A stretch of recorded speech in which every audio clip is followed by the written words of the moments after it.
Halo, selamat pagi. Saat ini Anda menyaksikan Berita Banten bersama saya Rusdi Maulana. Sejumlah informasi aktual dan menarik akan kami hadirkan untuk Anda. Dan berikut 3 berita utama pagi hari ini. Diduga korsleting listrik bengkel ludes terbakar.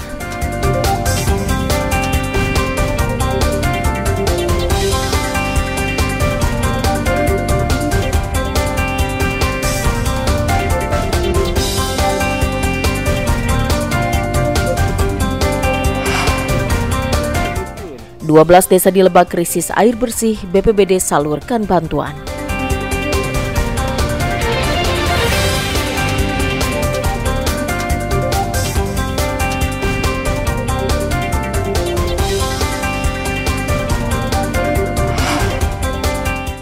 Warga dihantui teror ketuk pintu polisi patroli tengah malam.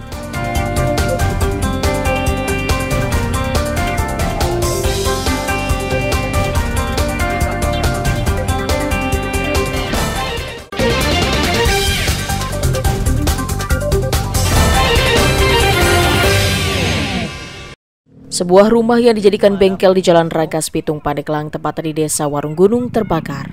Api cepat membesar karena banyak material yang mudah terbakar dan tersimpan di dalamnya.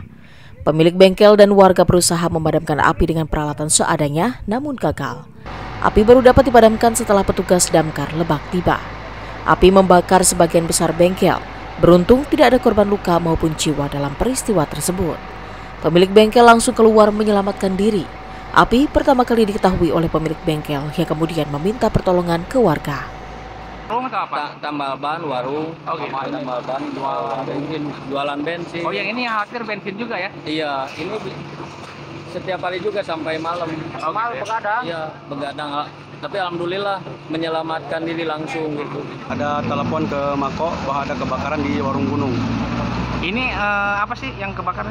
Ini yang kebakar sebuah rumah, tapi usahanya di dalamnya ada bengkel sama Pertamini, berikut warung. Dugaan sementara apa nih? Dugaan sementara kita itu dari korslet listrik. Ya. Dugaan sementara api berasal dari korsleting listrik. Kerugian dalam peristiwa ini ditaksir mencapai puluhan juta rupiah. Ariel Maranus dan Saipul melaporkan dari Kabupaten Lebak. Ismail, 46 tahun, seorang pelatih Muay Thai atau seni bela diri Thailand, menjadi korban pengeroyokan gerombolan orang tidak dikenal. Peristiwa bermula saat korban yang sedang mengendarai sepeda motor melihat kelompok ini tengah memukuli pengendara mobil yang berhenti di lampu merah di Jalan Gading Serpong Boulevard, Kecamatan Kelapa II, Kabupaten Tangerang. Dirinya pun turun dari sepeda motor dan melerai keributan. Namun bukannya berhenti, kelompok ini justru berbalik menyerangnya secara membabi buta. Pukulan dan tendangan bertubi-tubi diarahkan ke tubuh korban. Bahkan salah seorang penyerang diketahui membawa senjata tajam. Kelompok pemuda ini diduga kelompok penagih hutang. Dengan kemampuan bela diri yang dimilikinya, korban memilih untuk bertahan, namun menderita luka pada wajah dan bibir. Posisi saat itu lampu merah. Saat lampu merah, kebenaran pada berhenti semua tuh. Berhenti. Saya lihat itu ada gerombolan itu mukulin orang di dalam mobil. Warna merah, mobil Kalia kalau nggak salah. Nah, saya bilang, "Bang, jangan mukulin, kasihan dan bikin macet." Saya bilang gitu kan. Ternyata mereka berbalik menyerang saya. Ya saya langsung turun dari motor.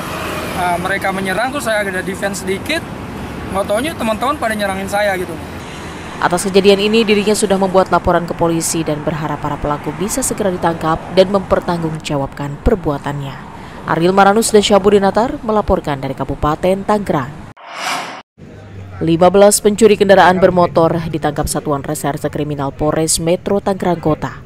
Polisi juga membongkar modus yang biasa dilakukan para pelaku, yakni dengan perampasan secara paksa, berpura-pura menjadi pembeli serta menjadi penagih hutang. Dari ke-15 pelaku, 1 diantaranya mengaku sebagai anggota polisi dengan barang bukti tanda pengenal kepolisian serta senjata api rakitan. Tidak hanya itu, dari komplotan ini petugas juga menyita barang bukti lainnya seperti 7 unit kendaraan roda 2, 1 unit kendaraan roda 4 hasil curian, senjata api mainan, golok, dan 7 buah telepon genggam. Pelaku yang dikenal sadis ini tidak segan-segan melukai hingga menembak korbannya yang melawan. Mereka sudah beberapa kali melakukan tindak kejahatan di wilayah hukum Polres Tangerang.